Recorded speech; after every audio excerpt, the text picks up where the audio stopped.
Are you still in touch with the first person you ever dated? No, as he's serving a federal prison sentence. We met in college. A Christian college, I might add. We had a class together by accident. That Christmas he asked me out to holiday banquet. Very formal affair. We didn't see each other for long when we decided being friends was for the best. And we were. Except, his idea of friendship was an awkward, suffocating experience. He constantly called or dropped by when I was at work. He worked nights while I worked days. I swear I don't know when he slept, and because he was up all night at work he would call me in the dead of night. If I didn't answer he would continue calling until I either answered or silenced my phone. I had a group of people from college that was friends with. About 15 of us would get together on weekends. Well, Paul, not his name, would ask to be invited. I did, to be kind, but I wondered sometimes if a day could pass where I didn't have communication with him in some way. Time passed and we all graduated college and moved in our lives. But Paul moved about 10 miles away from where I ended up living. Great. He was still everywhere I was. He joined the same church as me and started showing up at my job all the time again. Finally I sat him down. I explained that I needed some space. I needed some time where he wasn't always where I was.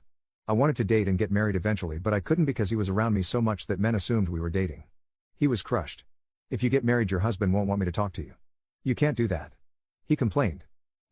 Yeah, that's the idea of marriage. Where you choose one man to be faithful to, yep. He probably won't want me seeing another man every single day. That is true. Little did I know I'd just set a ticking time bomb. I took a vacation with some friends, a married couple. We were gone for 2 weeks. I turned my phone off. My gosh, I'd forgotten what life was like to not have it constantly ringing. But when I returned I was greeted with his intense anger. Where had I been? What had I done? How late had I stayed out? Had I met any men? Had I gone on dates? He peppered me with questions as if he were a jealous lover and not merely a good guy friend. I stopped him. I explained that my private life wasn't any of his business. That if I went on dates or met someone I wasn't required to report to him. He lost it. Screaming, yelling, throwing things. That's it. Enough. You have gone too far and I have had enough. We need to go our separate ways. I hate to say it because we've been friends for years, but you cannot act this way. It isn't appropriate and you've crossed my boundaries too many times. For 2 weeks I heard nothing from him. I was starting to relax when, ring. Ring. Ring. It was the weekend and I was up late watching a movie when my phone started ringing from an unknown number. Curiosity got the better of me and I answered. I'm going to bill you. I'm going to cut you into tiny pieces and, I interrupted the strange whispered voice. Who the heck are you and what do you think you're doing calling me in the middle of the night? I used my stern teacher voice. Click. The phone went dead.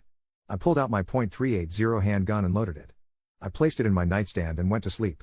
Monday morning when I arrived at work I was met by some coworkers that were concerned. Annie, you need to hear this. I was told and followed them to the school office. Someone dialed the voicemail on the phone and put it on speakerphone. Over and over, one after another were voice recordings in garbled or whispered voices threatening to bill me, calling me a whore and worse, growling into the phone. It had filled up the voice mailbox. My heart sunk. I knew deep down who it was. My boss called me into his office. He had a background in security. Not security as in a mall cop or a security system for your home, but security. The kind involving the alphabet agencies of government and the military. Who is targeting you?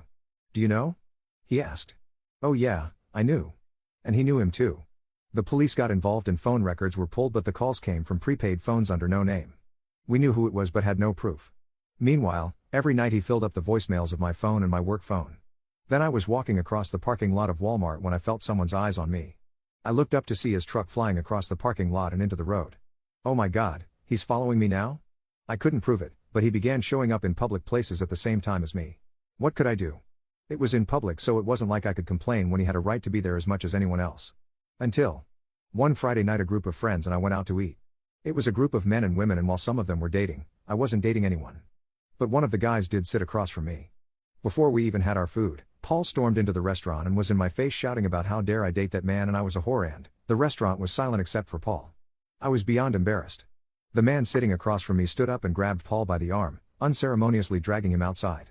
10 minutes later my friend returned while Paul didn't. I didn't ask but I'm pretty sure Paul had the beatdown of the century because the other guy promised me Paul would be too afraid to hurt me now. For a few days I had peace, but then he was back at it again. And now I wasn't the only target. My friends started receiving the calls too. They shared voice recordings from their phones with me. She's a B. She's a ST, she's a W. We all knew she was me. And then one day it stopped. Everything stopped and eventually I started breathing again. Until about 6 months later a man I worked with called me. Annie, turn on the local 6 o'clock news, now, he said. I switched my TV over and nearly dropped my phone. There was Paul's face splashed across the screen. Paul Michelson, 28, was arrested today. He is accused of violating a restraining order, being weird, and touching. Michelson confessed to all charges. I listened to the news anchor recount the gruesome story of how he'd taken a woman to a hotel room and brutally attacked and touched her. She survived and managed to escape the room, and another hotel guest helped her call 911. Paul admitted to police that he had intended to bill her. Police even stated they were shocked at how much he admitted. They didn't even have to interrogate him, he voluntarily poured out the whole story. It seems I had found peace because he had found another woman to harass. I've changed names to protect his family, who were kind people and always treated me well. It isn't their fault he became the man he is. It has been many, many years since he was sentenced to prison. I believe he comes up for parole in 2024. I hope he doesn't get it. I've mentioned here before that I've only ever dated older men. Paul was the one exception to that, though we stopped dating years before his arrest.